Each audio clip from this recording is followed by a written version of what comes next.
అమరావతి రాజధాని అభివృద్ధికి మరో 42,000 ఎకరాలు భూమినైతే ప్రభుత్వం సమీకరించడానికి ఆలోచన చేస్తా ఉందన్నట్లుగా ఒక అప్డేట్. ఈ వార్త అయితే ప్రస్తుతానికి ఆంధ్రప్రదేశ్ లో సంచలనంగా మారాయి. ఇప్పటికే 2016లో రైతుల నుంచి దాదాపుగా 33,000 ఎకరాలు 29 గ్రామాల నుంచి సేకరించడం అయితే జరిగింది. 2019లో మన వైసీపీ ప్రభుత్వం వచ్చిన తర్వాత 3 రాజధానుల పేరిట రాజధాని ప్రాంతం అంతా అడవిమయం చేయడం అయితే జరిగిపోయింది. 5 సంవత్సరాలు చెట్లు పెంచడంతోనే అమరావతిగా సరిపోయింది. ఒక గ్రామం నుంచి మరో గ్రామంలోకి వెళ్ళడానికి కూడా అడవిలో వెళ్లే పరిస్థితిగా అర్థమైపోయింది. ఆ ప్రాంతం అంతా కూడా అసాంఘిక కార్యకలాపాలకు నిలయమైపోయింది. 2024లో మనం ఇష్టపడినటువంటి కూటమి ప్రభుత్వం రాగానే ఆ చెట్లు నరికి అడవిని మాయం చేయడానికి 36 కోట్ల రూపాయలు ఖర్చు అయిపోయింది. అయితే ఇప్పటికే తీసుకున్న భూముల్లో ఇంకా రైతులకైతే ఫ్లాట్స్ కేటాయించలేదు. కేటాయించిన కొంతమందికి అయితే వారి ఫ్లాట్ ఎక్కడుందో కూడా తెలుసుకునే పరిస్థితి లేదు. అయితే ఇప్పుడు ఆ రైతులకు న్యాయం జరిగే కార్యక్రమాలన్నీ వేగవంతంగా జరుగుతూ ఉన్నాయి. 96% మంది రైతులకైతే ఫ్లాట్లు కేటాయించడం జరిగిపోయింది. కేవలం 4-5% మాత్రమే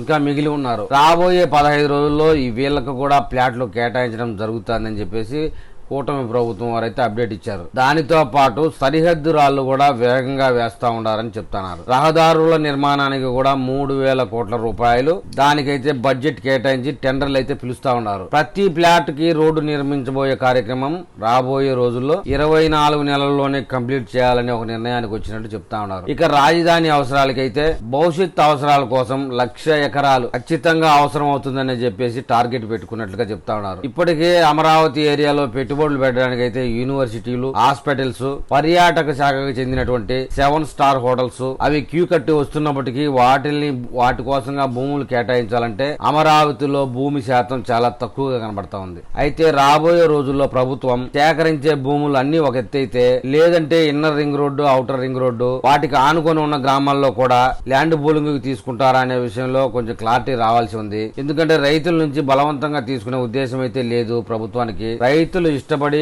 జరిగితేనే భూ సమీకరణ చేయాలనే ఉద్దేశంతో ఉన్నట్లు చెప్తా ఉన్నారు. పెద్ద ఎత్తునైతే భూ సమీకరణ చేయాలనే ఉద్దేశంతో ప్రభుత్వం కృతనిశ్చయంతో ఉందని చెప్తున్నారు. భూ సేకరణ అంటే రైతుల నుంచి తీసుకోవడం భూసేకరణ, రైతులే వచ్చి ఇవ్వడం అనేది భూ సమీకరణ అనేది దీని అర్థం అండి. Inner ring road, outer ring road గాని పక్కన ఉన్న గ్రామాల్లోంచి సమీకరణ చేస్తే పెట్టుబడులకి వేలాది మంది ఉపాధి కలిగించే కార్యక్రమాలు చేయడానికి వీలవుతుంది. రాబోయే కొద్ది రోజుల్లోనే దీని మీద ప్రభుత్వం ఒక క్లారిటీగా అప్డేట్ ఇస్తుందని చెప్తున్నారు. ప్రస్తుతానికి దీని మీద అధ్యయనము అలా చేస్తే ఎలా ఉంటుంది అనే ఆలోచన, అధ్యయనం ఒక రాజకీయమైనటువంటి మేధావులతో చర్చ దశలోనే ఉందని చెప్తున్నారు. ప్రభుత్వం నుంచి అయితే అధికారికంగా ఎలాంటి ప్రకటన రాలేదు. ఇది కేవలం అనధికారికంగా లోపల మాట్లాడుకునే మాటలనే బయటికి చెప్తా ఉన్నారు. రాబోయే కేబినెట్ మీటింగ్ లో దీని మీద ఏదైనా అప్డేట్ ఇస్తే మళ్ళీ మనం ఒక వీడియో చేస్తాం. ఆ వీడియో మీకు చేరాలంటే నా ఛానల్ సబ్స్క్రైబ్ చేయండి, లైక్ చేయండి. మీరు నాకు ఏదైనా తెలపాలనుకుంటే కామెంట్ రూపంలో తెలపండి.